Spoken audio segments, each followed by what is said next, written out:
Imagine attending a grand funeral, only to find out that your inheritance is gone. This is the story of Shern Moody Jr., a man whose life was a whirlwind of greed, paranoia, and scandal.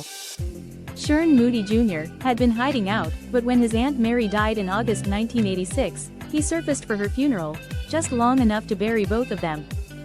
Mary Moody Northen had been one of the richest women in America and, until the infirmities of old age laid her low, one of the most powerful.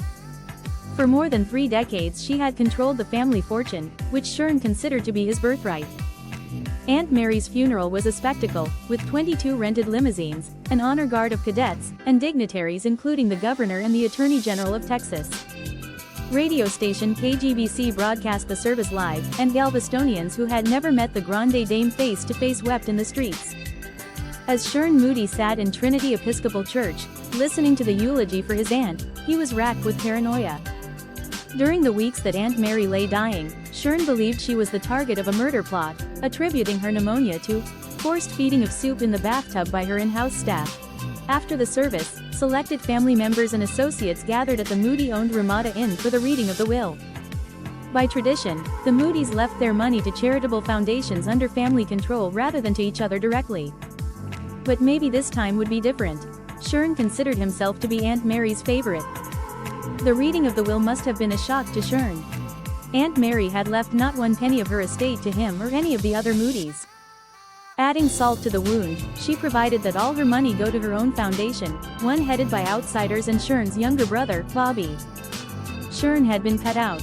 The will was Shern's second shock in as many hours. Earlier, as he was leaving the church, Shern had been cornered by a United States Marshal and slapped with a summons to appear before a grand jury in Houston. The grand jury was investigating allegations that he had swindled millions of dollars from his family's treasured Moody Foundation. Shern Moody Jr. is a wreck.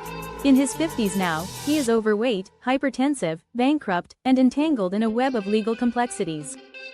In the last 20 years, he has gone from being a man who had everything to being a man who apparently has nothing. He has lost his bank, his insurance company, his home, and now the guarantee of his freedom. The Securities and Exchange Commission grabbed his bank in 1972 because it discovered that he was selling unregistered certificates of deposit.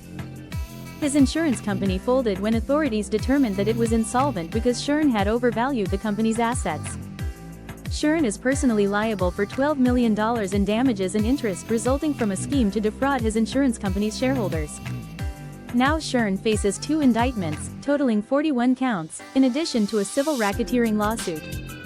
The indictments charge that he swindled between $2 million and $3 million from the Moody Foundation and concealed assets from bankruptcy trustees. The first of his 2 federal criminal trials was scheduled for July, the second is set for September. According to the indictments, Shern used his position on the foundation board to funnel grants to a network of suspicious charities and conmen. How could Shern have believed his scam would go undetected? And why did it go undetected for a year? The answers have a lot to do with the man himself and with the family that provided the wealth that has become Shern's undoing.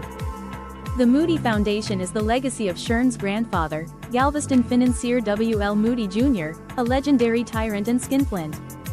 Shern inherited his grandfather's greed and mean-spiritedness but not his gift for making money.